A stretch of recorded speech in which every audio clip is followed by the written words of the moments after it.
Hello and welcome to Iacon Underground Radio for late November turkey season 2025. This is Jen. And David. I mean, actually, this will be coming out the beginning of December, but... Gobble, gobble, gobble. The post-Thanksgiving episode. Yeah, it's not my fault that Thanksgiving was absurdly late this month. Yeah, sure. It came late. Well, I guess it was kind of late. Yeah, it's like the 20-something late. It was the 20-something late. All right. Everybody's still in a turkey coma for the entire weekend. I am hoping that I didn't pick up any school kid crud from visiting relatives. Oh, no. But we have a little bit of news, some talk of Black Friday stuff that pretty much disappeared immediately. Yeah. And then we're going to talk... Well, it started on Cyber Monday and stuff. I think the $15 2-packs, they weren't allowed to put out until Friday. They were real particular about those. If they existed around here, they disappeared real quick. Because I went to a Walmart today and I didn't see nothing. But first off, more Transformers adjacent, but RIP to that Tron HasLab. Oh, that was sad. Like it did not break 2,000 backers. I don't even think it broke 1,000. Well, last I looked, it didn't even break 1,000. It did. It did? It ended at like 1,800 something, I believe. I think I checked a few days before the end, or maybe it had 1,000. It was just really low. It was lower than the Rancor, I think. Yeah, I believe it was lower than Cookie Monster. I don't know if it was percentage-wise. Yeah, Cookie Monster was so bad, but like, Cookie Monster was just a weird thing to try to even do. Yeah, because it was so big. That was more like, so I don't niche. know that there are adult collectors of Sesame Street merch in that same way. I mean, maybe some that like a fun thing. Yeah, I mean, if it had been like, oh, here's a Kermit the Frog, that would have gone well, but... Yeah. Cookie Monster, big and very, yes, Sesame Street niche. Yeah, mostly I just think of, higher-end Sesame Street stuff just being for the more spoiled children. I mean, if you're going to do something silly, like Oscar the Grouch with the can would make more sense, kind of. You could do Elmo. People apparently like Elmo, even though he is after my time. Yeah, Cookie Monster was just a weird flex that did not flex, because for who? But yeah, this... And for Tron is also for who? An attempt was made. It's for the... Hey, the entire Tron fandom showed up for this. Exactly. It turns out it's not very big. Yeah, it's piggybacking on a Jared Leto movie that also bombed. Yeah. So, I think it's the first... Like, Tron has never done that great. Mm-hmm. But I almost feel like this one's done the worst, although it probably did decent at the box office because so many theaters. But I think the last... What was the last? Legacy was the middle one? Yeah. That was the one with the Daft Punk soundtrack, yes. Yeah, great soundtrack. All anybody cares about is the Daft Punk soundtrack. Pretty much. But, yeah, it was... I mean, it's got a cult following, but it's got a cult following. Yeah. So that small handful of people were all on board, but it was not enough to make this happen. So that joins, I guess, Reva's lightsaber and Cookie Monster and the maybe Rancor. Yeah. So I think there was R.I.P. The lightsaber one was also odd. It was a neat lightsaber, but it's like, the people that buy lightsabers, I'm guessing, want the ones from the movies. Yeah, I think it's good if HasLabs occasionally fail, especially after they kind of fudge the rules for Unicron. Because I feel like if if they don't ever fail, there's no stakes, which is kind of silly to use storytelling guidelines for crowdfunding projects, but yeah, it kind of feels like if they always fund, the stakes feel low. So this gives you that push to be like, well, it could fail, so you better back it. So, R.I.P. that. We have gotten confirmation that they're actually going to drop some more Earthspark, which is something that was kind of vaguely hinted at for a while. Well, it was vague, and then it was, it's going to show up in Germany! As of last posting, but I guess we're also going to get it here. Ich bin ein Cybertronian. Yeah, so it looks like that is going to be on Thursday, December 5th. They're going to do a couple new specials. Oh my goodness, my cats. I'm trying to shut my cats out of the office while I record, and they are not having it. Alright, I guess the office door is open and just let chaos reign. So yes, there's one called Hometown Heroes, which seems kind of boring, and then there's one called Legacy of Hope. But most importantly, so we've got designs for Mirage and Hot Rod. Oh, yes. And they are both very Nick Roche, and they are unreasonably hot. You should not be allowed to make robots that attractive. It's not okay. It's not okay. Also, it's my man. It's Leech Maximo. Oh, yeah. I like what they're doing with his horns. Yeah, they're sort of like... I like that he's got a cape. Things. Yeah. The cape is good. It's always nice. It's always nice when they have capes. That's. Oh, hi, Windsor. Yeah, robots in clothes is always interesting and weird. Yes, I like when they wear a trench coat. That's really just Nightbeat who does that. But yeah, it looks. I am very interested to see how it goes. I'm interested to see if they actually have the good writing back this time? Question mark. Since, the last couple seasons, which is really effectively one season that they split up, but the last couple seasons were kind of mid on the writing front.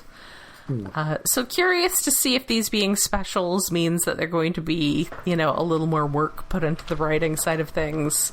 I'm very excited to see what's going on with Leech Maximo. Does not get enough attention. I mean, he's a guy who showed up in the last page of a comic, a one-panel guy. 30 years ago. A comic that nobody read. But yeah, that is dropping on December 5th. So... get your Paramount Plus free trials and or your favorite piracy sites ready. Let's see. There's... I only bring this up to make terrible wordplay, but we have additional pictures of the Leader Class Big Convoy, who I feel like I may be compelled to buy just because of the whole Mastodon thing. Oh, yeah. Maybe he needs to be the official mascot of my Mastodon server. But everybody... Well, if we can get little toy pizzas for him to eat, yes. And maybe an arcade cabinet. That would be great.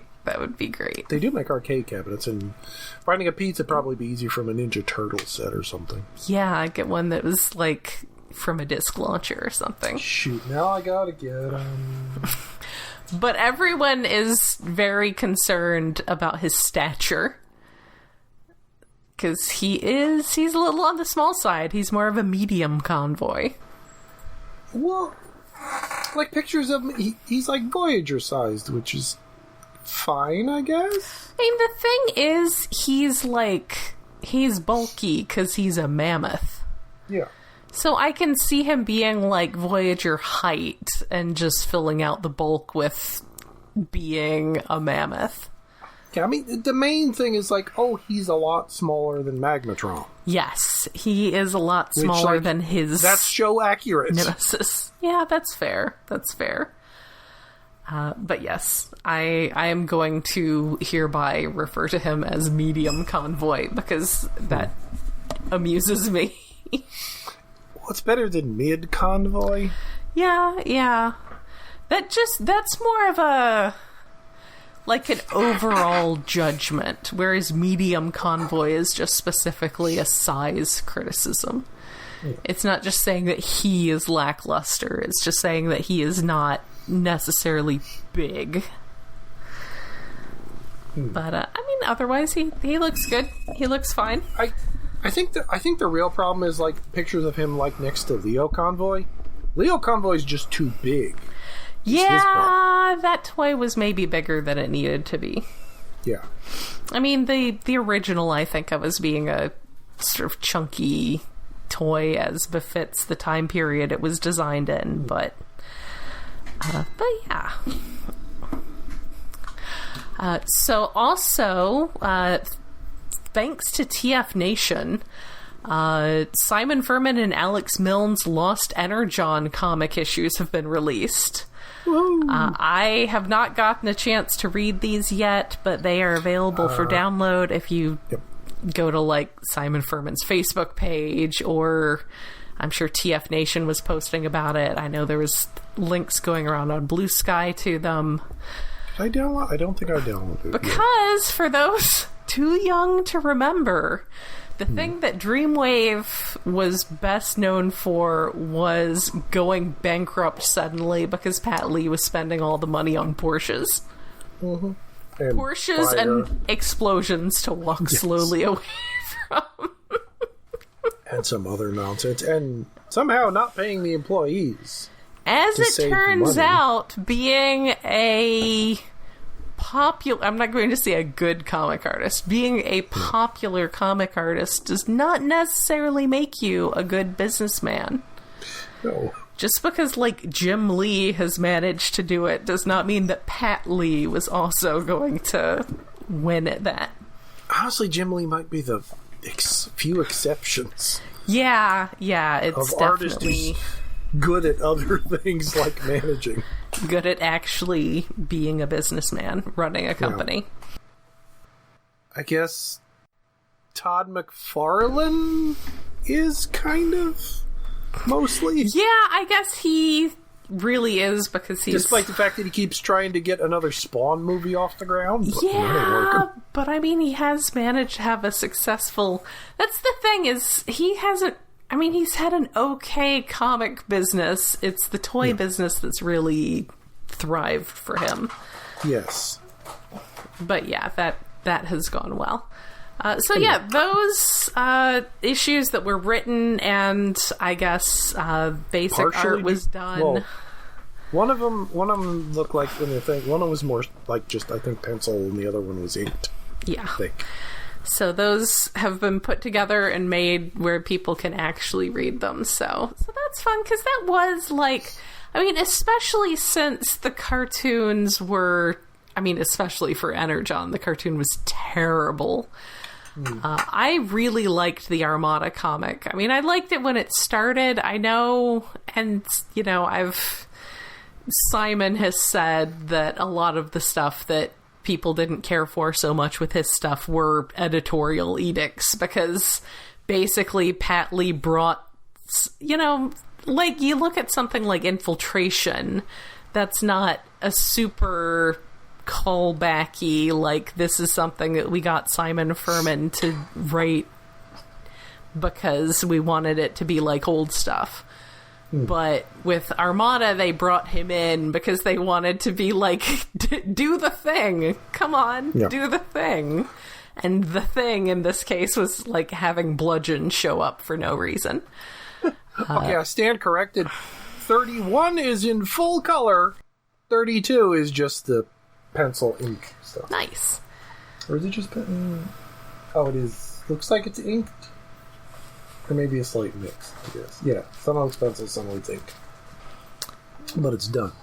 Yes. But the Energon stuff was, going back to doing interesting, more unique stuff, which is good because the cartoon was definitely not interested in doing anything but being a placeholder with a brand name on it.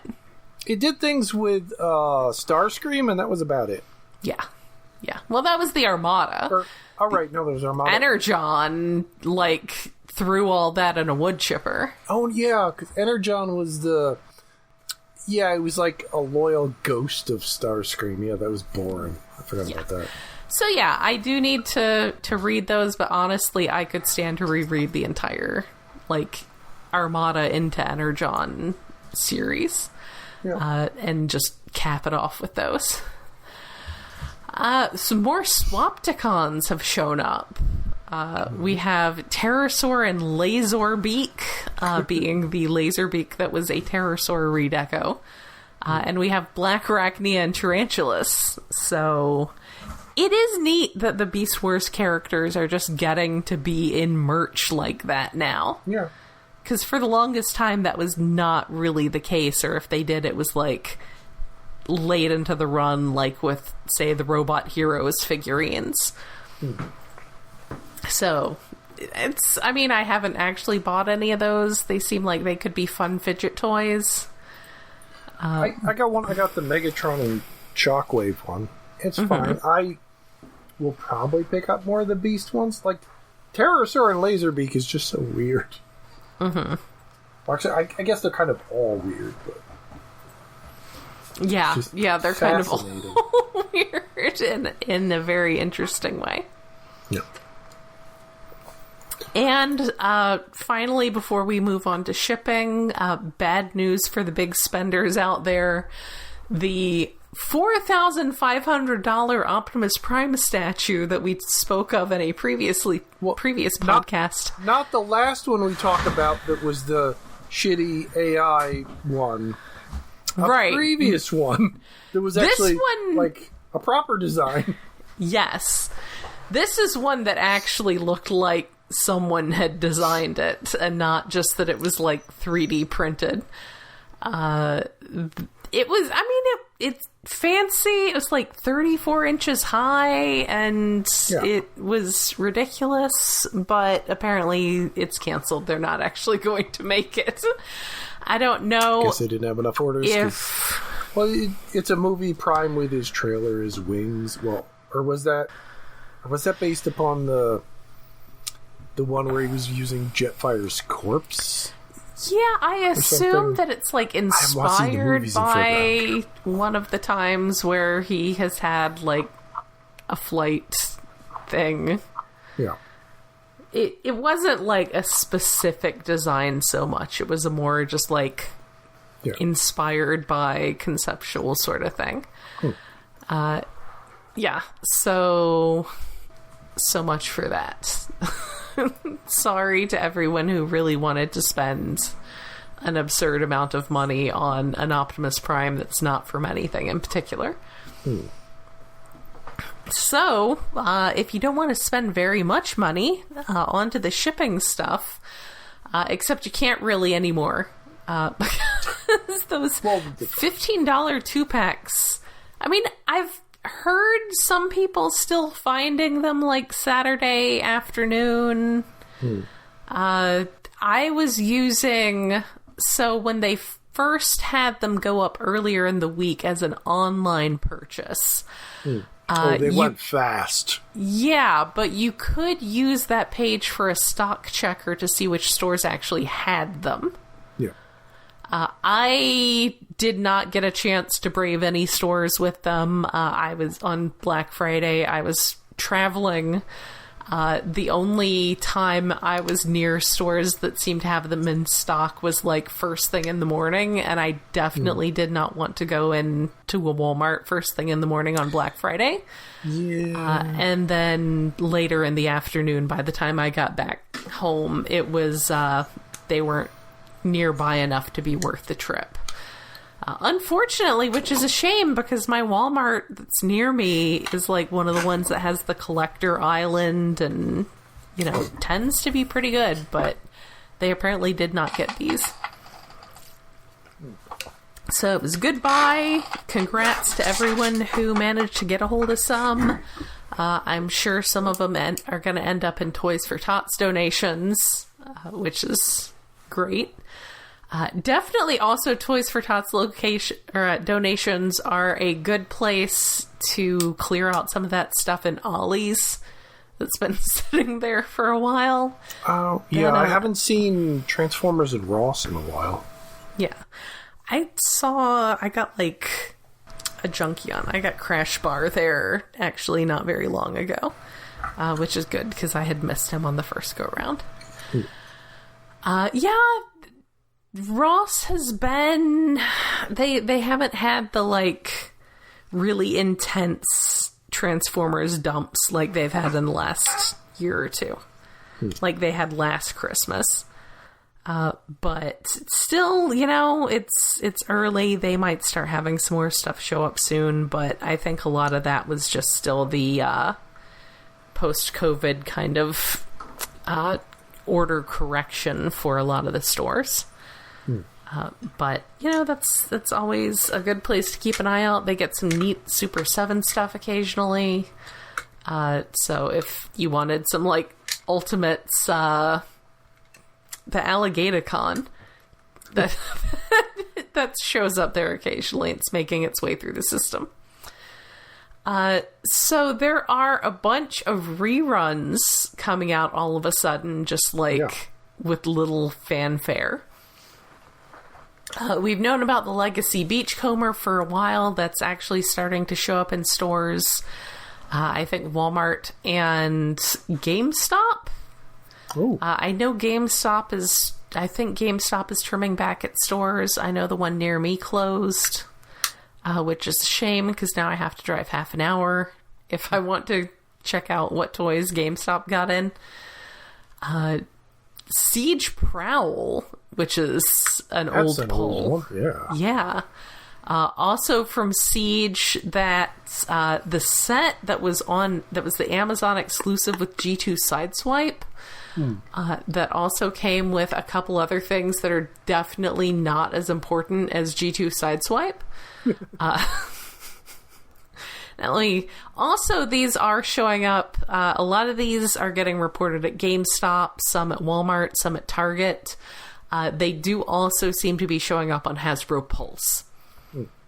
So that's good. You can always get stuff through there. Now I gotta try to... I'm looking on the page to remember what the other guys who came with Sideswipe were, but the important thing was... it was Slam Dance. Slam Dance? Yeah, that was a fun one. I guess I do have that set there. I'm pretty sure someone, like one of my friends, wanted my Slam Dance. Because I definitely needed the Sideswipe. I wanted the little Battle Master because I was getting my G2 Sideswipe a bunch of Battle Masters to be his gun friends. But that if you missed that, I am always in favor 100% of getting things that are G2 Sideswipe because I love G2 Sideswipe. I want to get a tattoo of that art of Sideswipe from the Marvel Age promo before G2 launched. I need to I still have that issue somewhere and I need to pull it out and take a picture of it. I want to get that as a tattoo. Yeah. Also, Earthrise Sunstreaker, which I guess somebody was asking for. And I know that these are apparently, Hasbro only does reruns if it's something that is going for a significant price on the aftermarket. Yep. So I guess Sunstreaker must be going up in value despite all the many concerns about his yellow matching problems. And also Earthrise Thrust, who I actually saw at a Walmart a couple weeks ago. Oh. So, if you missed any of those and you were bulking at eBay prices, those are back. So I am curious what this portends about. Just, is this just something that Hasbro is doing? I mean, I guess there's no reason for them to not do it if it's something that's accessible, the tooling is accessible, the package dies and all that are accessible, and there is a demand.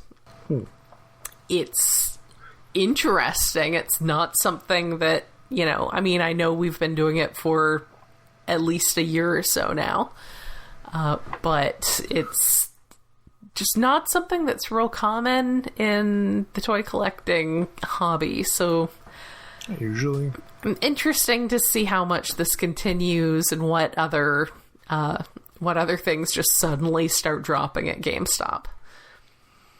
And then also, hopefully in the US soon, Age of the Primes Wave 4 is showing up in Canada. So that is the wave with Blastoff, Jalopy, Quick Strike, Quintus Prime, and Sure Shot. So those have started showing up in Canada. I believe a friend of ours was saying on Discord recently that his order for Quick Strike got moved up on Amazon from sometime early next year to December 26th. So yeah, though it looks like those are in the system. You can get Blastoff with his awesome, enormous Autobot symbol. Or Decepticon symbol. Yeah, Decepticon symbol. Sadly, it's not the version of him who has purple camo, so you can't see him in space. Yeah. Now I'm trying to remember where the frig I pre-ordered them. I'm probably going to pick up Jalopy because I own 3 VCRs and speak primarily in memes, so I am definitely Junkion coded as a person. Okay, it was Entertainment Earth. Okay. Oh, yeah. Just trying to remember, 'cause I remember I ordered Combaticons and I forgot I ordered the Aerial Bots because I ended up with 2 sets of them because I saw them in stores. Yeah, don't be that person who pre-orders stuff and then forgets and then returns stuff. I did, but I did. Skydive. I mean, and as Firefly. long as you returned the one to Target or Walmart or something. Yes, I did. I returned them to Target, but it was I saw them in the store and it's wait, did I pre-order them? I don't remember if I pre-ordered them. I'll pick them up and then go, and when I get home, I'll check if I pre-ordered. I had, and they'd already shipped 2 days ago, and I somehow missed the notice. Alas. So I waited until they actually arrived, and then I returned the ones I bought at the store. Well, I was going to say, if it was like Hasbro Pulse, their shipping notifications are just completely off base, so. But I know Entertainment Earth is a bit better with those. Yeah. They do tell you a good bit in advance, though. All right, well, that is what's shipping. We are continuing to see... I am continuing to see that one wave of blockies with the IDW Orion packs and Megatron on the box. So that's cool. No, I don't think I took a picture today of stuff with it. Yeah, I haven't really seen... Other than the Aerial Bots, that's the only new stuff I've actually seen, I think.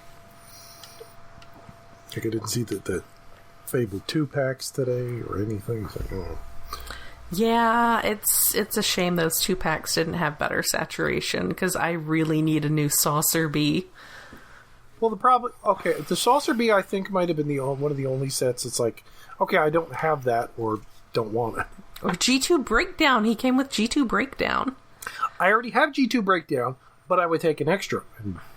I needed a new Cybertronian and Bumblebee because I have Wheeljack and Jazz, but my Bumblebee is really badly discolored. It's not great. It looks real bad.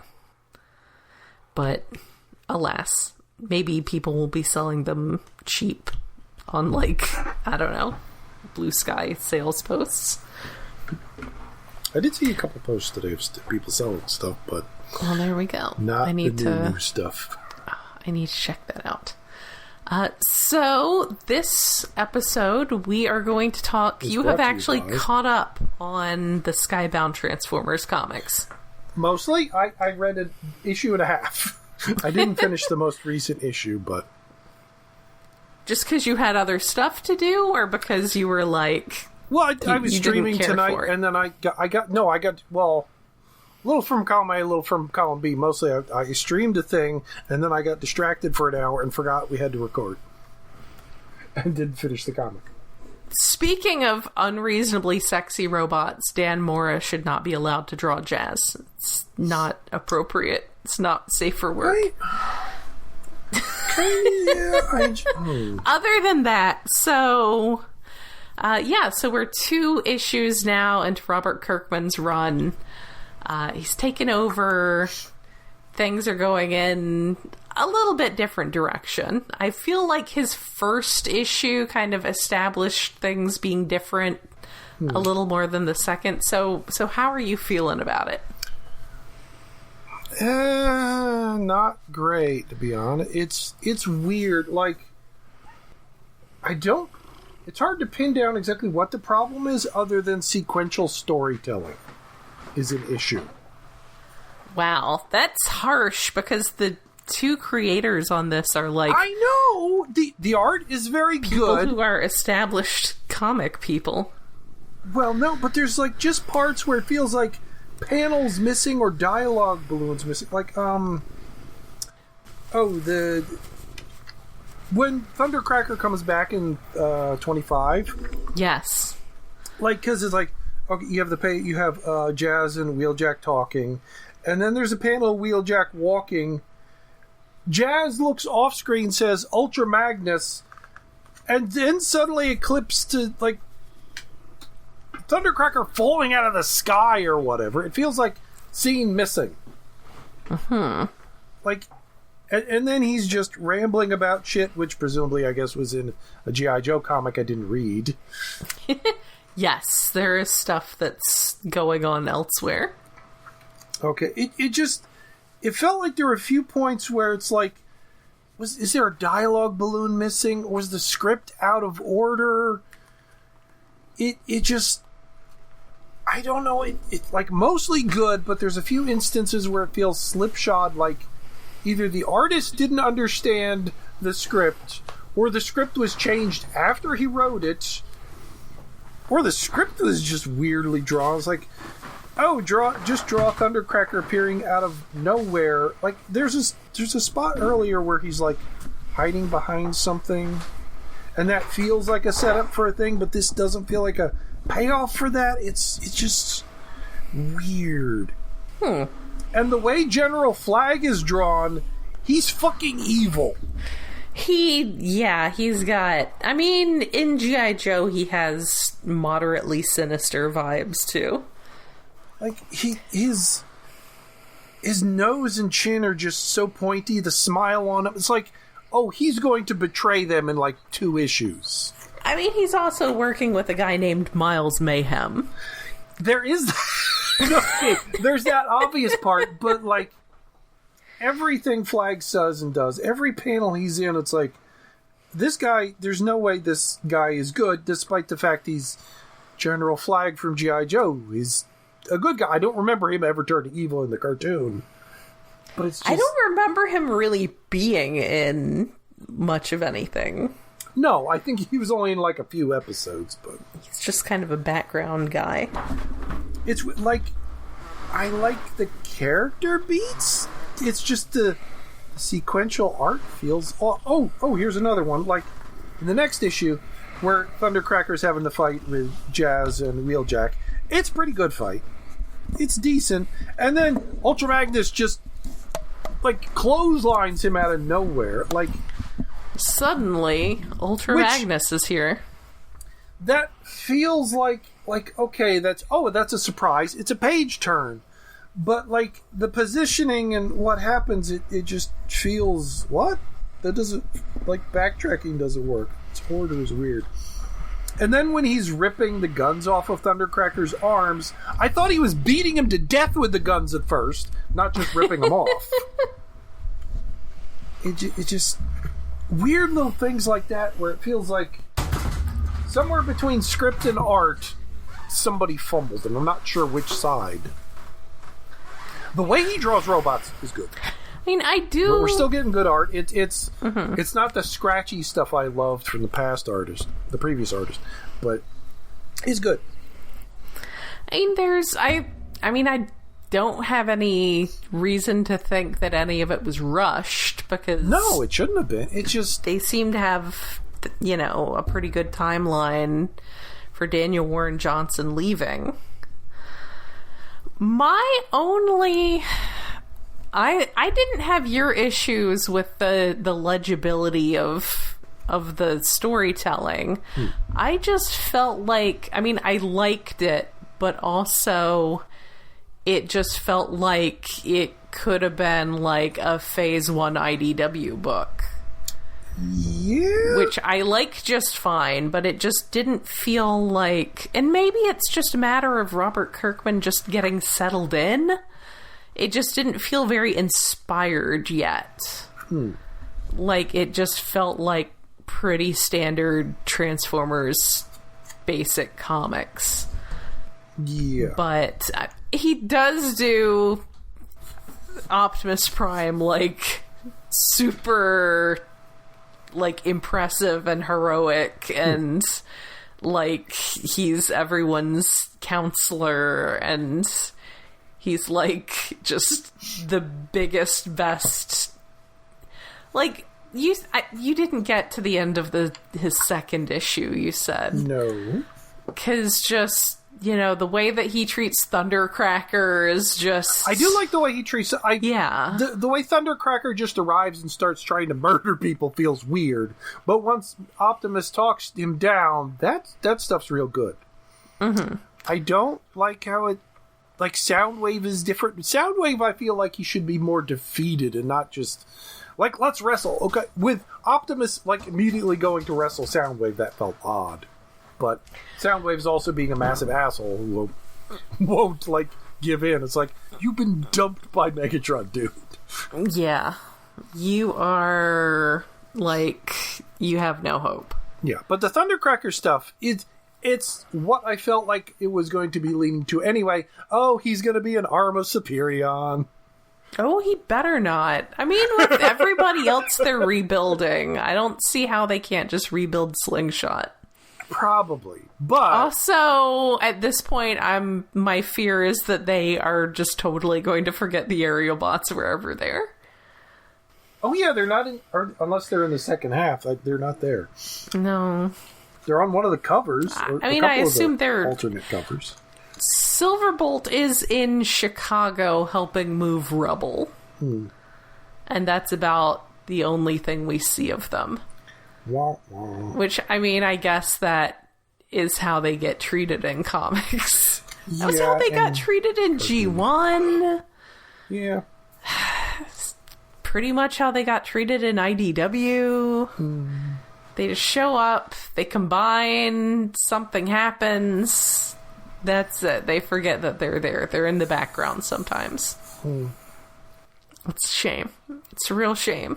Well, it doesn't help that two of the guys are on the back of the legs, so you never see them in Superion mode. Speaking of which, I just put Skydive on. But I also feel like, they are... getting access to military equipment, so they could totally just rebuild Slingshot if they wanted to. Maybe? We'll see. I don't want Thundercracker joining the aerial bots. He's not even red and white. No, he's got gray. That works. I guess he's got some gray. He's just gonna look like G2 Air Raid. Yeah. Well, there you go.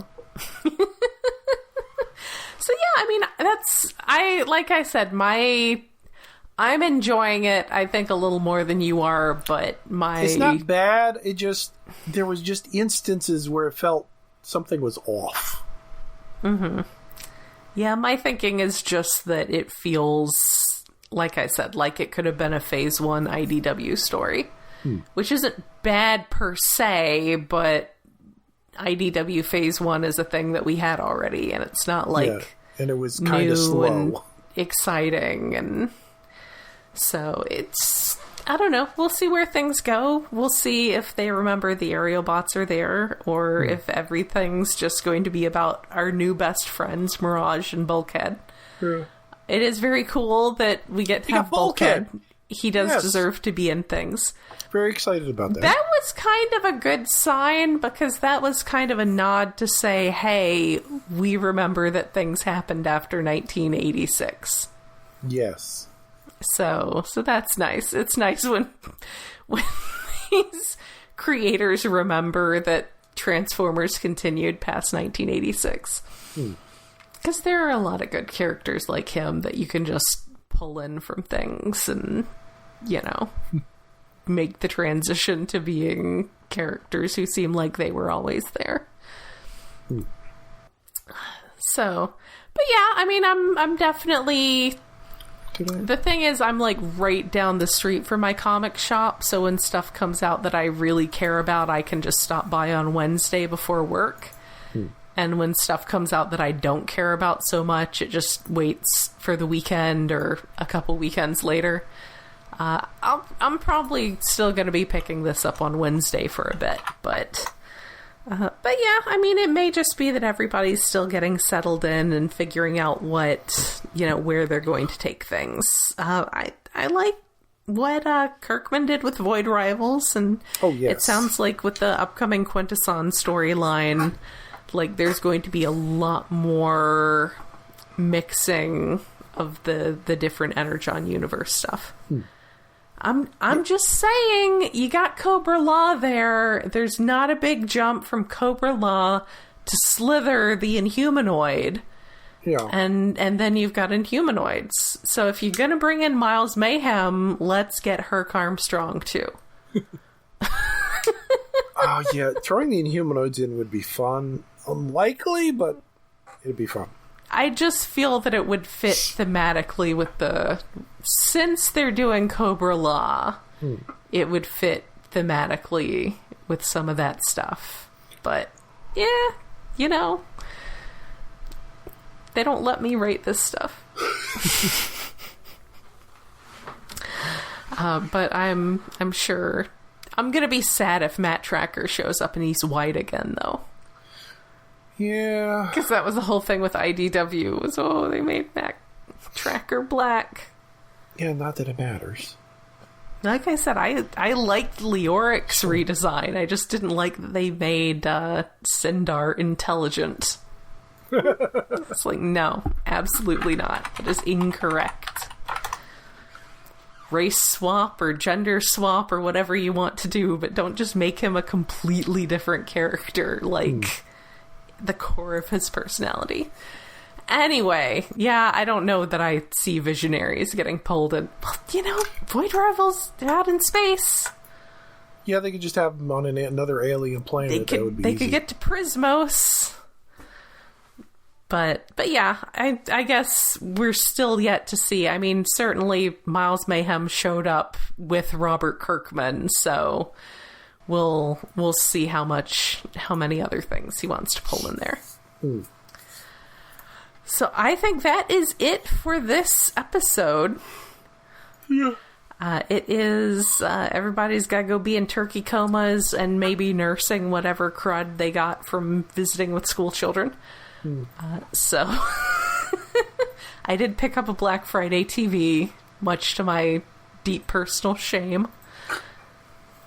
It's got the quantum dots. I don't know what quantum dots are, but they've got the word quantum in them, so they must be cool. Quantum dots. Quantum dots. That just sounds to me like when you turn it on, Kirby dots should come out of the TV. I agree. It should. It's QLED with mini LED, and I had to do a lot of Googling of terminology standing in that Best Buy. So it was a lot of like, what does any of this mean? But I'm looking forward to using that TV for my third rewatch of Micronauts. Oh yeah, I gotta get on that. It's gonna look so pretty. It's gonna look so pretty with that QD mini LED technology.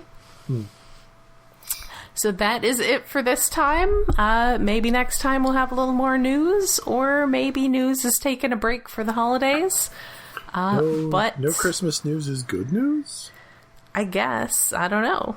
I mean, things should be stocked by now, but I don't know. I feel like things are not as stocked as you'd normally expect. I have completed Superion. He is fully assembled. Yay! Kind of. Much to my shame, my boys are still in Superion mode because I need to, take them apart. Shelf space. Yeah, I need shelf space to display them as a team and not just a big guy. Well, I just haven't opened the last one yet. I stuck Vortex on as one of the arms. Do you know which one the last one is? Can you name him? Well, it's not Slingshot, and it's not Skydive, which I already opened. Okay. Fireflight? Possibly. Is it Fireflight then, or is it Air Raid? It's one of the arm ones. Slingshot is the other one. Slingshot is one. The other one. So it's Fireflight is the other arm, who's not Slingshot. Yes, that is the box next to me. I'm just going to, next time we're at a convention, I'm just going to go up to people Quiz and people? just shove pictures of random aerial bots in their faces and demand they identify them. Well, because I think it's Silverbolt, of course, is easy. Mm-hmm. I think Slingshot is also easy. Yeah. It's the other three. He's got an orange head. I think his orange bold head really makes him stand out. And we remember him with the Rolls Royce chest. Yes. He got to have a human friend. Yeah. He had a human friend. The cartoon knew what to do with them. The comics never know what to do with them, but the cartoons knew what to do with them, which was send them back through time. Give them shit to do. All right, so now we're actually going to wrap up the episode. That almost makes me want to write a stupid thing where the Combaticons get sent back in time and Swindle just tries to make money. That's all that happens. Swindle just makes money. Swindle's doing the equivalent of finding an old almanac and in Back to the Future. Oh yeah, he'd be bitching because I got sent back to the past. I don't know how to alter shit. I don't remember the past. He's making investments. Oh yeah, he would start some sort of investment firm or something to collect money in the future. Pyramid scheme. All right, so that is it for this episode. We're going to go about our business. Until next time, this has been Jen. And David. Yes, I invested all my money, all my Shanix in Moonbase too. What do you mean somebody ate it? Good night. Womp, womp, womp.